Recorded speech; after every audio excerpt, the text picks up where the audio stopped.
Работната атмосфера и годинава ги исполнува членовите од Домот за деца и млади Благој Мучето Струмица.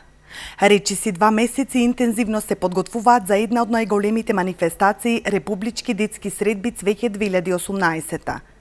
Ликовните творби се веќе пристигнати, а во моментов се класифицираат за нивно изложување пред пошироката јавност.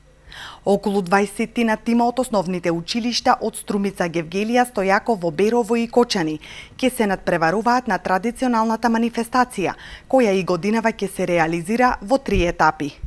Првата етапа е распишување конкурс од страна на Домот за деца и млади Благој Мучето, кој се испраќа до сите основни училишта. Тоа е конкурс ликовен за ликовни творби кои што се работат на тема цвеќе. Така да учениците имаат период од 2 недели, од 10 до 15 дена, во кој што со нивните ментори, нивните наставници изработуваат индивидуално ликовни творби на тема цвеќе, меѓутоа во различни техники, и кога стигнуваат тука, просто е воодушевувачки каква убавина доаѓа од она што го има во детските глави, а се пренесува на цртежите. Потоа тие цртежи или ликовни творби кои што стигнуваат тука кај нас, добиваат свое средување. Значи секој цртеж се запишува, од кој ученик доаѓа, се номерира посебно, па се спрема на посебна подлога, која што посебна подлога за да може истите цртежи да бидат потоа изложени. Ако порано учесниците цртаа на асфалт, сега веќе цртањето е на лице место директно на хамер хартија. Ова е вториот дел од манифестацијата Републички детски средби Цвеќе, која годинава се одржува по 28 пат. Третиот дел и завршувањето на годинашниве детски средби ќе биде обележано со аранжирање на свежо цвеќе. Вториот дел е цртањето кое што се одвива директно тука и се црта на хамер, а во изминатите години се цртало на асфалт.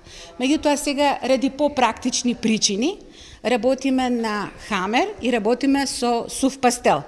Цртежите кои што ги гледате, кои што гледачите ги гледаат позади мене, се всушност дел од минато годишното цвеќе 2017, кој што учениците го изработија на учесниците кои доаѓаат во екипи, по 3 екипи, по тројца во екипа и го работат на лице место. И пак е на тема, се разбира, цвеќе.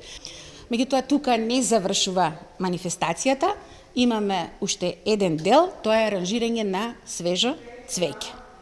Свежото цвеќе се аранжира исто така на лице место, кое што се зависи од умешноста на децата и затоа нивните ментори или наставниците во своите екипи кои бројат некогаш 3, некогаш 5 члена, меѓутоа во главно пропозициите се за 3 члена, имаат деца кои што умеат и да цртаат и да аранжираат.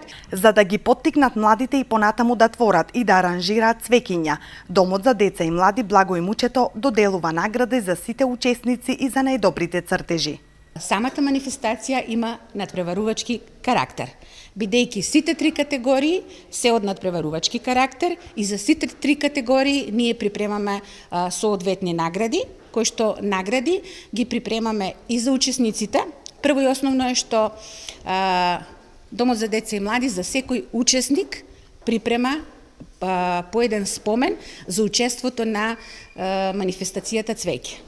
Некоја година тоа е чаша, некоја година е рамка, некоја година е мајца, секогаш ги менуваме за да бидат, да речем, интересни за самите учесници. Тоа е за секој учесник. Додека пак имаме 3-члена комисија од ликовни уметници, кои што додека децата работат на вториот дел и директно цртаат на хамер, ги оценува изложбата, и оценува кои цртежи ќе добијаат награди, кои што ние награди ги припремаме предходно, од прилика се разбира бројот, во зависност од тоа комисијата колку ќе одлучи, и исто така и доделуваме награди за цртањето на лице место, како и за аранжирањето. Цвеќе е републичка манифестација на која учествуваат повеќе училишта од цела држава, а годинава е закажана за 31 мај, четврток.